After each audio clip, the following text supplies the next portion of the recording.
సమారంభాం శంకరాచార్య మధ్యమాం శ్రీసిద్ధేశ్వర పర్యంతాం వందే గురు పరంపరాం.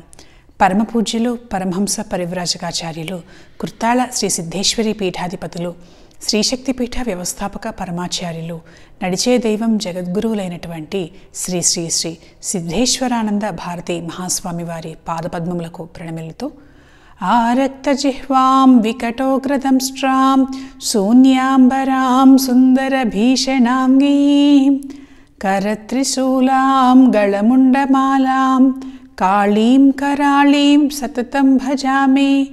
శ్రీశక్తిపీఠ మూలదేవత అనంత శక్తి స్వరూపిణి మహాకాలస్వరూపిణి అయినటువంటి శ్రీ మరకత శక్తికాళీదేవి పాదపద్మములకు ప్రణమిలుతూ తారాదేవి పటలంలో అమ్మవారికి సంబంధించినటువంటి వివిధమైనటువంటి ఆకృతులను ఆకారాలను ఎలా ఎలా కలిగి ఉన్నదో మనం చెప్పుకుంటూ ఉన్నాం. అమ్మవారిని ప్రధానంగా 3 రూపాలు ప్రధానమైనటువంటి రూపాలుగా అమ్మవారిని కొలుస్తారు. 1 నీల సరస్వతి రూపము, 2 ఉగ్రతార రూపము, 3 ఏకజట రూపము.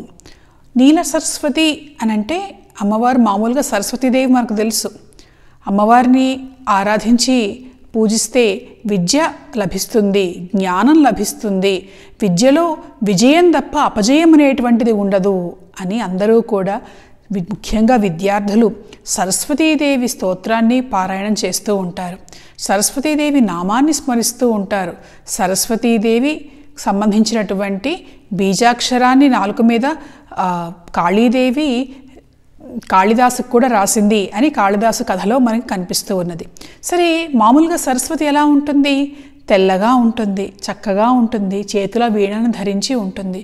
సరస్వతి నమస్తుభ్యం వరదే కామరూపిణి అని ఆ దేవిని పూజిస్తూ ఉంటాం. అయితే సరస్వతీదేవి నల్లగా ఉంటుందా? నల్లగా ఉన్న ఆమెను సరస్వతి అని అంటారా అంటే, ఒక్క తారాదేవికి సంబంధించినటువంటి రూపములలో నీల సరస్వతి అనేటువంటి ఒక రూపం కనిపిస్తూ ఉన్నది. ఆ రూపంలో తారాదేవి అని అంటే మామూలుగా అమ్మవారు పింగళ వర్ణం, ఎర్రగా, ఒక రకంగా చెప్పాలంటే డార్క్ రెడ్, కొంచెం పింక్ షేడ్కి దగ్గరగా ముద్దురు గులాబీ ఎరుపు కలిస్తే ఎలా ఉంటుందో అలా ఉంటుంది. అయితే ఈ నీల సరస్వతి అనేటువంటి రూపం దగ్గరకు వచ్చేటప్పటికి నీలవర్ణం అంటే నల్లగా ఉంటుంది అమ్మవారు.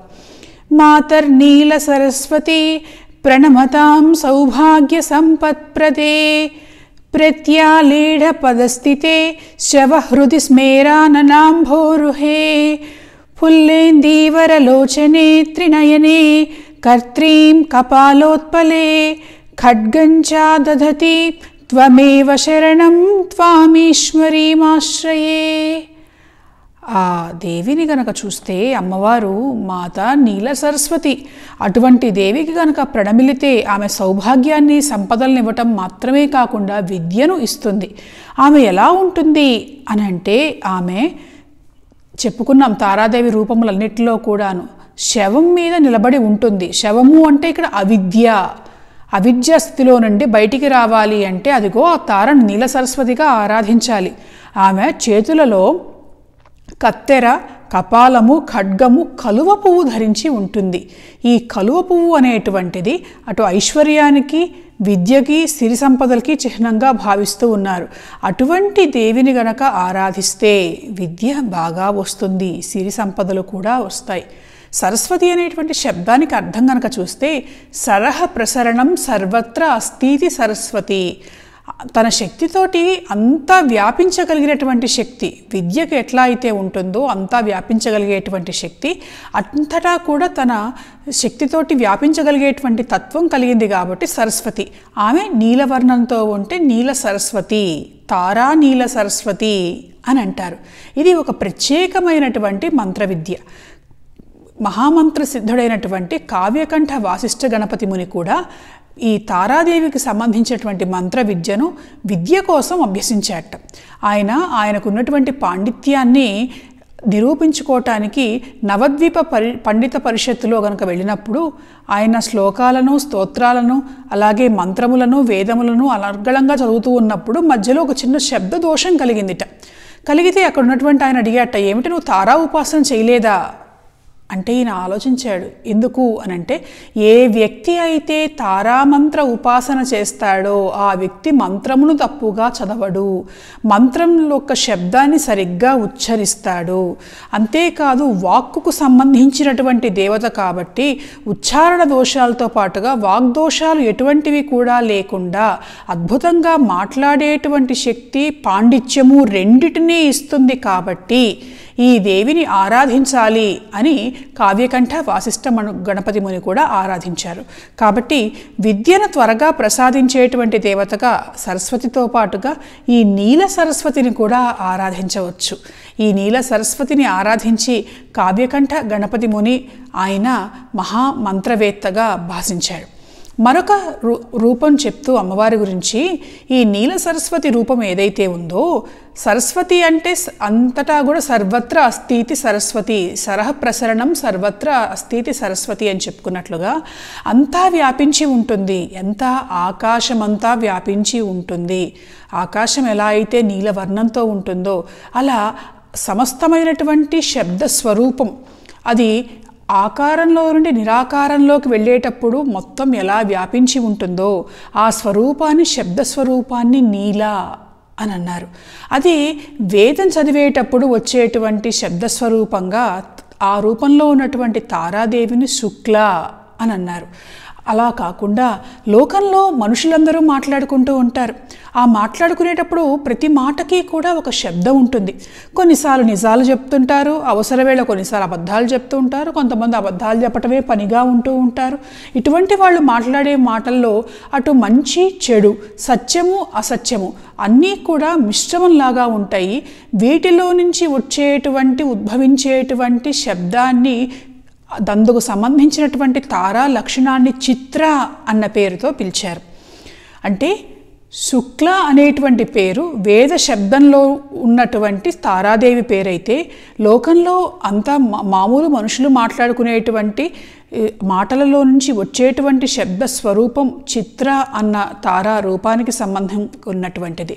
అదే విజ్ఞానం, వేదజ్ఞానం వీటన్నిటితో పాటుగా ఈ సమస్తమైనటువంటి సృష్టిలో ఉన్నటువంటి అనంతమైనటువంటి శబ్దం ఏదైతే ఉన్నదో, ఆది శబ్దం ఏదైతే ఉన్నదో వీటన్నిటినీ కలిపి అన్నిటికీ మూలమైనటువంటి శబ్ద స్వరూపిణిగా నీల అన్న పేరుతోటి పరమేశ్వరి అయినటువంటి తారను పూజిస్తారు. ఈ మూడు విద్యలు కూడా శబ్దానికి సంబంధించినటువంటి తారా మంత్ర విద్యలుగా కనిపిస్తున్నాయి. వీటిలో ఏ మంత్రమైనా సరే చేయొచ్చు. చేయటం ద్వారా ఇప్పుడు చెప్పుకుంటున్నాం, మంత్రాన్ని సుస్పష్టంగా శబ్ద దోషరహితంగా ఉచ్చరించగలిగేటువంటి మహాశక్తిని ఈ తారా మంత్రం ఇస్తుంది.